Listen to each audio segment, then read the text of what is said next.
Hola, un cordial saludo. Mi nombre es Ruth Cedeño Villarreal de la Universidad Nacional Abierta y a Distancia de la materia Teoría Sociológica Clásica.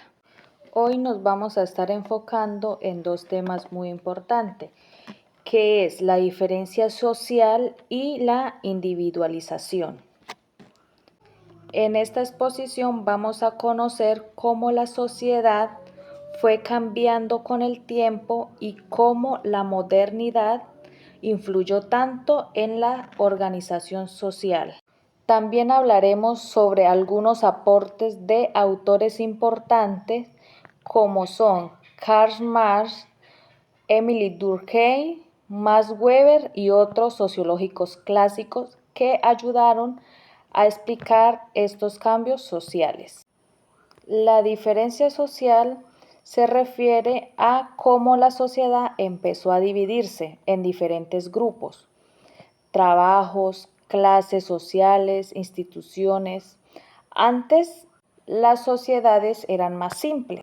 La mayoría de las personas tenían costumbres parecidas, hacían trabajos similares, vivían más unidos, pero con el tiempo, especialmente con la industrialización y el crecimiento de las ciudades, la sociedad se volvió más compleja.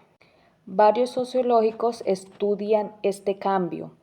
Agustín Comte pensaba que la sociedad evolucionaba poco a poco de forma más avanzada y organizada. También como el sociólogo Herbert Spencer, que comparaba la sociedad con un cuerpo humano. Él decía que así como el cuerpo tiene órganos distintos, con funciones diferentes, la sociedad también tiene grupos, instituciones que cumplen funciones específicas. También el sociólogo Karl Marx explicó que la diferencia social también produjo desigualdad. Él habla de las clases sociales, especialmente de la burguesía, que eran los dueños de las empresas y fábricas, y del proletariado, que eran los trabajadores. Karl Marx también decía que esta división generaba conflictos porque unos tenían más poder y más riquezas que unos. Después está el sociólogo Emile Durkheim, quien habló sobre la división del trabajo. Él hablaba que en las sociedades modernas cada quien tenía funciones diferentes y por eso dependen unos de otros. Como por ejemplo, una persona necesitaba de un médico, del profesor, del agricultor y muchas otras profesiones para vivir. Durkheim decía que esto ayudaba a mantener unida a la sociedad. Ahora, pasando al segundo tema, tenemos el individualismo o individualización.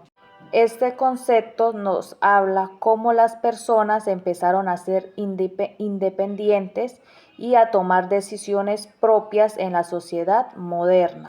Antes, en las comunidades tradicionales, las personas seguían muchas las costumbres familiares, religiosas o del pueblo. Pero con la modernidad, las personas comenzaron a pensar en las mismas, en sus metas personales y en la libertad de elegir cómo vivir.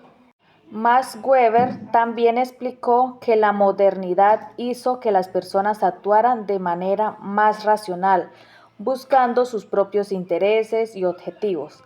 También habla cómo la sociedad se organizó más mediante normas, reglas y burocracia. Mientras tanto, el sociólogo Georg Simmel estudió la vida en las grandes ciudades.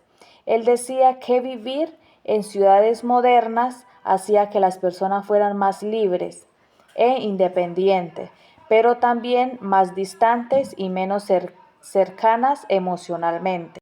Además, Ferdinand Tönnies comparó las comunidades tradicionales con las sociedades modernas. Él decía que antes las relaciones eran más familiares y cercanas, mientras que en las sociedades modernas las relaciones se volvieron más impersonales y cada persona empezó a enfocarse más en sí misma. Estos dos temas, como lo son la diferencia social y la individualización, son temas que están conectados porque la indiferenciación social ayudó al crecimiento del individualismo. Como la sociedad se volvió más compleja y cada persona comenzó a tener funciones diferentes, también aumentó la independencia individual. Sin embargo, aunque la modernidad trajo más libertad y oportunidades, también produjo problemas como desigualdad social, competencia, aislamiento y pérdida de relaciones cercanas entre las personas. Ambos temas son muy fundamentales para entender cómo funciona la sociedad actual y cómo cambiaron las relaciones humanas con la modernidad. Muchas gracias.